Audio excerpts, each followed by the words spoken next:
Hey everyone, it's Loree with the blog Wagon Wheel Homestead.com. I know many of you are very anxious for this video, so you probably already know who I am if you're following along. Anyway, I want to introduce you to Wade William. He's our little boy that we just love so much, and I'm going to tell you more today about his birth story. So, and I hope you can hear me. My voice is healing up from a cold, but it is still just a little bit rough. So anyway, hopefully you can hear me all right. So he was born the day before Thanksgiving. So he was born the 26th of November. And I'm going to tell you a little bit about the birth story. Of course, it was a home birth.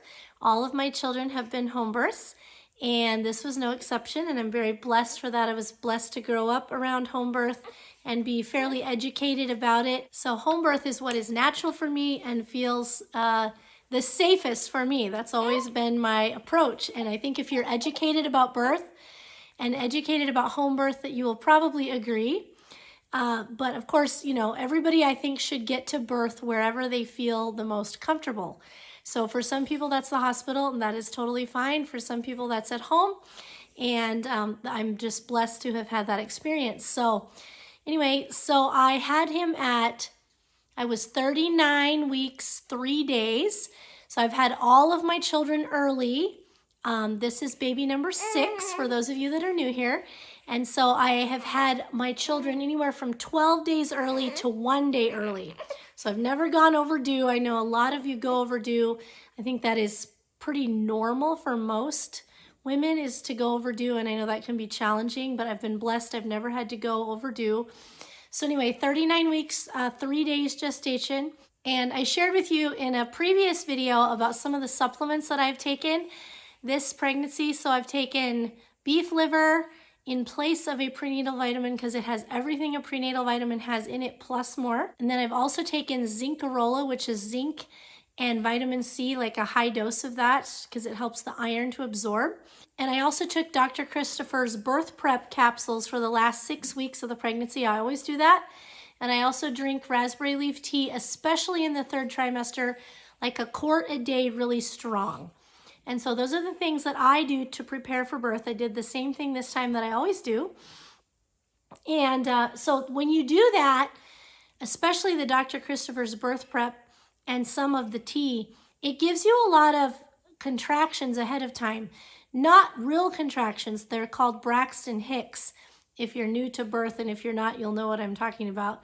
Anyway, it's just your uterus tightening and getting ready and getting, getting ready to squeeze out the baby.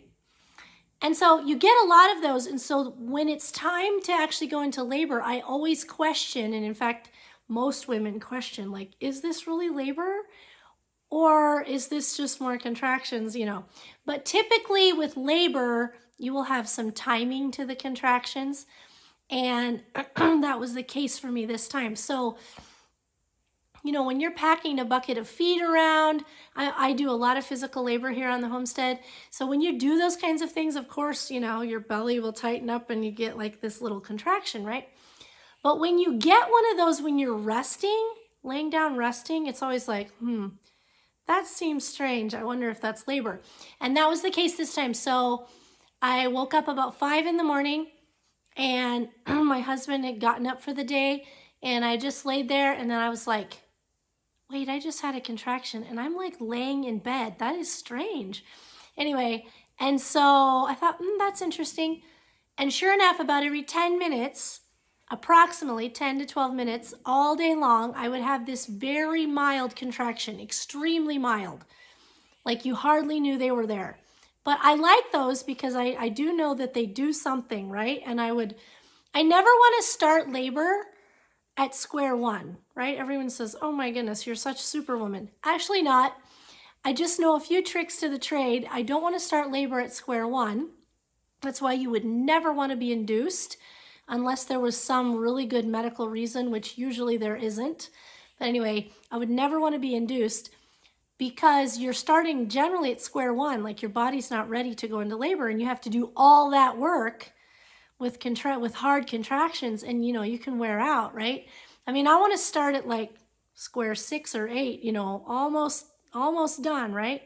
And so anyway, I always just ignore labor as long as I can. So I just went about my day.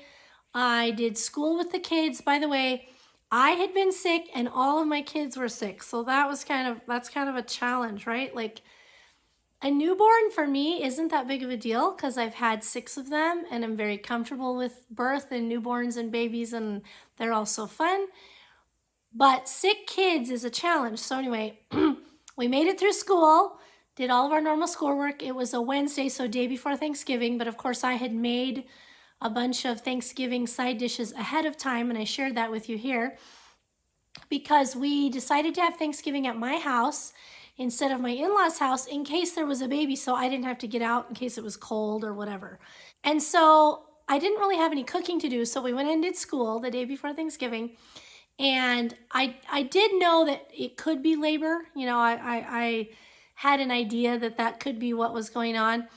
And so I did sweep like the floor in the basement where I always have my babies in the basement just because it works. We do water birth, and I'll tell you about that, but it works well because just all the things I need are down there. I did sweep the basement floor and a few of those things because even if you had all that clean as a result of nesting and wanting to be ready for baby, with 5 children running around the house, like there's always muddy boots and just different things. And so like things always need a last minute clean. So I did sweep the floor and a few of those things, finished some laundry. I did all my dishes in the afternoon, and then I needed to run to town to get a couple more things. And because there's always things, no matter how prepared you are, especially with sick kids, right? Like there's always one more thing that you need, or you know, you're out of this or whatever. And so I did. I ran to town and got a couple last minute things, did a couple quick errands that I needed to do. So I was in the store about, I think 5:30 or 5:45, chatting with people and talking with people, you know. And I had a pretty good idea. I was probably in labor, but of course nobody knew and they didn't need to know. It was totally fine. And so I came home about 6 o'clock and I hadn't eaten a lot for lunch because I was just busy and there wasn't a lot left over. You know, the kids ate what was left over and I just kept going.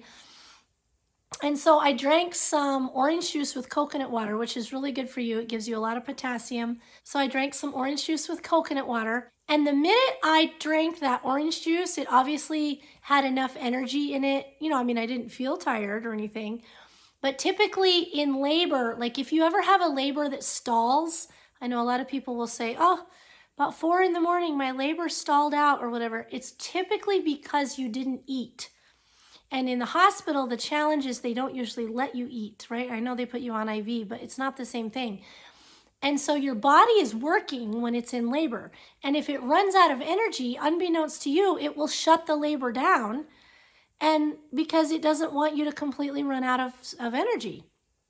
And it can really be a problem because your labor can stall out. And if you eat something, especially, you know, like a spoonful of peanut butter or some yogurt or, you know, drink some juice or something, your labor typically will continue or will pick back up. Anyway, I wasn't worried about any of that, of course, because I had supper to fix and all that, but I drank some orange juice and coconut water, and right away I had a really hard contraction. I was like, oh, I forgot what those are like, and I don't really like those, and I have supper to fix, you know, and I was, anyway. And so I kept doing a few dishes, and then everybody came in the house. You know, my husband and my kids came in the house from whatever they were working on. And I told my husband, I said, man, these really hurt. I said, I think I'm going to sit down and see if I can get them to quit. Like I always am ready for the baby, so excited. But it's always like this moment where you're like, oh, do I really have to go through labor? Do I really have to push this baby out? You know, like that's not the funnest part, right? Like you just want the baby. Can I just skip this part? Anyway, so I sat down for a few minutes and my husband finished cooking supper. We just had burgers. It was really simple. And I had the rest of the dishes done. So that was good. So he started feeding the kids, and pretty soon, man, these contractions, they were like every 3 minutes and they were hard. Not real long, like less than a minute, but they were, you know, I had to stop and breathe through them. And so I was like, okay, I better call. I have a couple of girlfriends that have always been at my births. and they have always helped me. They just understand, you know, what to do. They know how to set up the tub for the water birth and all that. But man, I better call them, I guess. So I did. They came, and my mother-in-law came and got the kids because they were all going to go to her house. Anyway, about 7:15 or 7:30, you know, all the hustle and bustle had quit. I tried to eat a little more supper, but man, those contractions were hard. Like I mean, they weren't unbearable. Like I've certainly had worse, but they weren't fun. Like the fun part was over. And so anyways, we got the tub set up downstairs. We just get a big inflatable pool. You can get them on Amazon for like $40.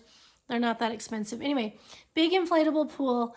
And we put that, so we got that all set up and got the hot water put in it, because I was like, okay, like I would be able to relax better if I was in water, and in hot water. And so I know these contractions, I'll have to go through less of them if I would be in the water. You know, it's not that I couldn't handle them. It's just I was ready to like get this over with. So I got in the water. I don't know what time exactly, 7:30, 7:45, something like that. I mean, I wasn't in there that long.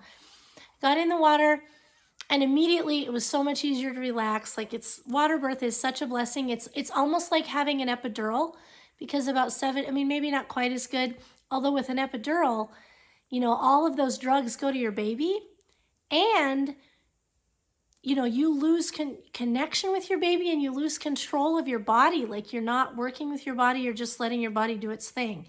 And so I would never do an epidural unless there was extraordinary circumstances, right? Like I never wanted to do anything medicated. I don't want to make you feel bad if you did that, or if you had to do that for some reason. That's not what I'm saying. I'm just saying for me personally, I would never want to do that anyway.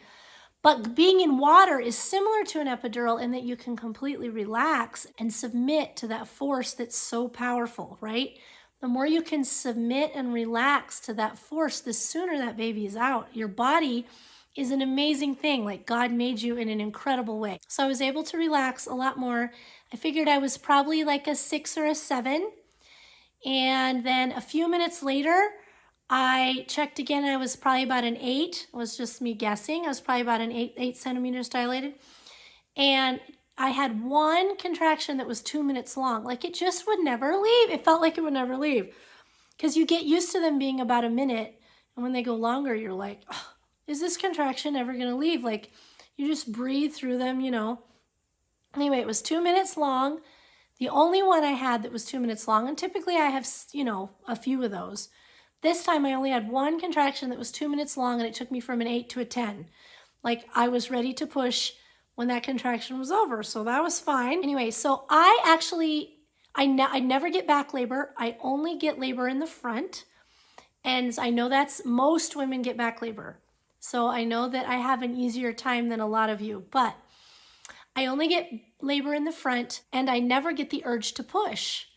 So it's just the tilt of my pelvis or something. I don't know. So I can keep breathing through contractions, or I have to choose and decide, like, okay, you have to push this baby out if you want this to be over. And so it's always this mental game for me of like, oh, do I really have to do this? You know, like I really want to see my baby, but man, this is going to hurt. I mean, it doesn't hurt that bad, but it's still just that it's going through that whole process. You know, birth is still something, right? And so anyway, I think I was like one more contraction. I was like, okay, I really have to do this. I'm going to do this.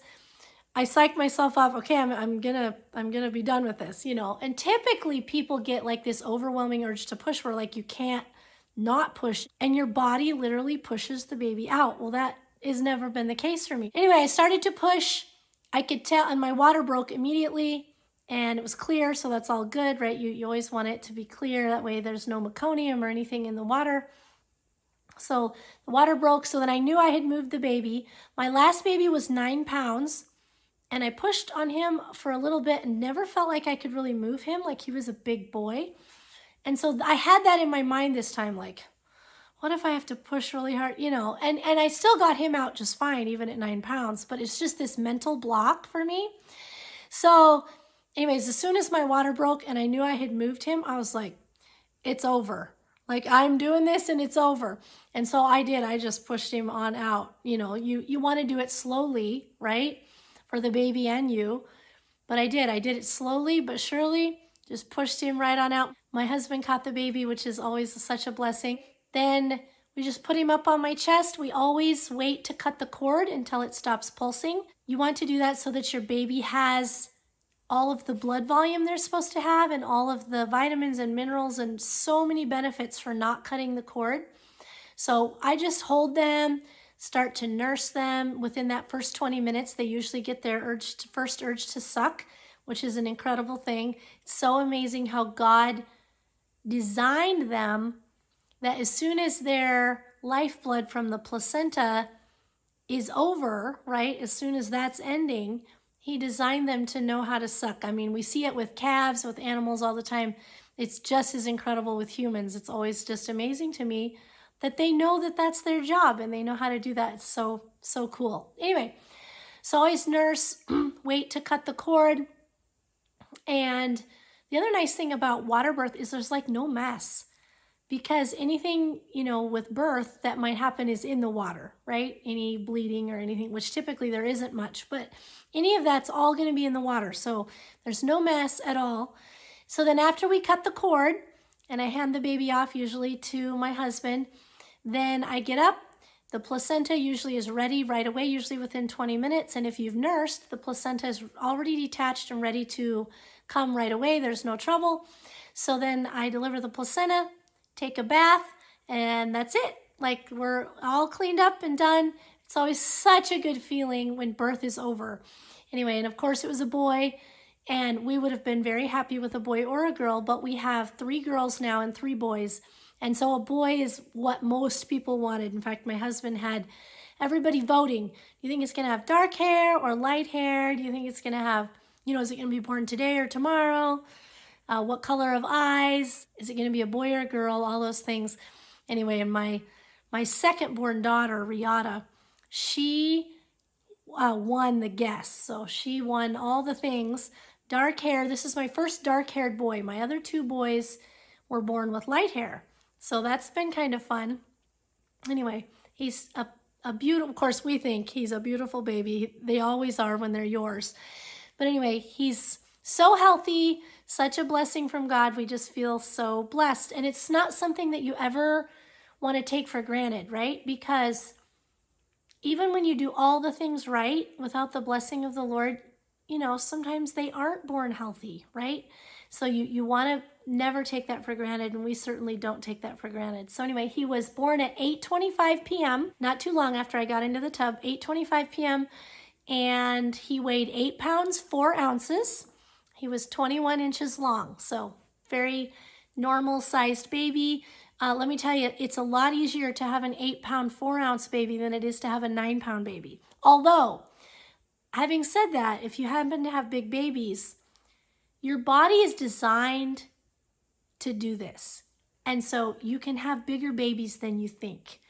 And it all will be well, right? Like, your body can do that. Don't let, you know, anybody scare you into thinking, oh, that baby's too big. No, your body can do it. It might take you a little more work, but it certainly can be done. But an 8-pound, 4-ounce baby is a lot easier to have than a 9-pound baby. So we had Thanksgiving dinner here the next day. Had about 20 people that came, and of course they all brought food and did the dishes. So, I mean, there wasn't much for me to do other than we passed the baby around, and of course some of my kids were still sick, so I was doctoring them. That was kind of a challenge. That was actually more work than the baby. But anyway, we've just been enjoying lots of cuddle time, lots of cozy time at home. We've kept up on our homeschool.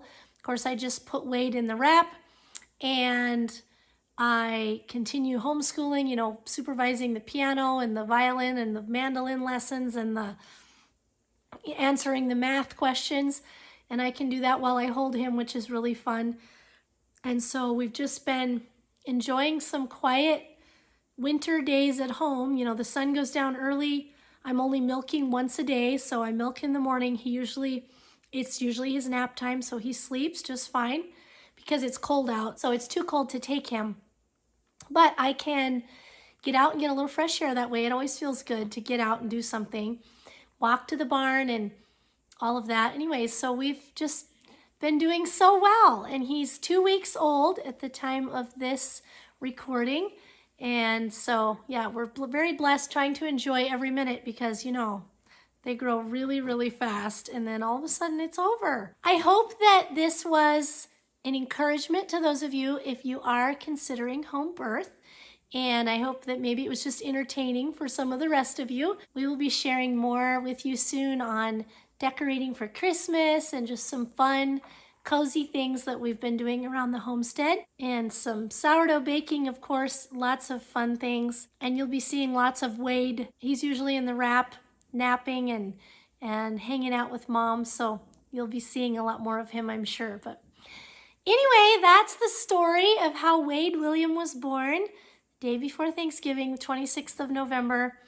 And again, we're so blessed and so grateful, and we're just thankful for our 6 beautiful children that the Lord has blessed us with, and we hope and pray that He helps us to raise them for Him. And we're just so grateful for our family. So anyway, thank you to all of you for being here, for watching our channel, for supporting us.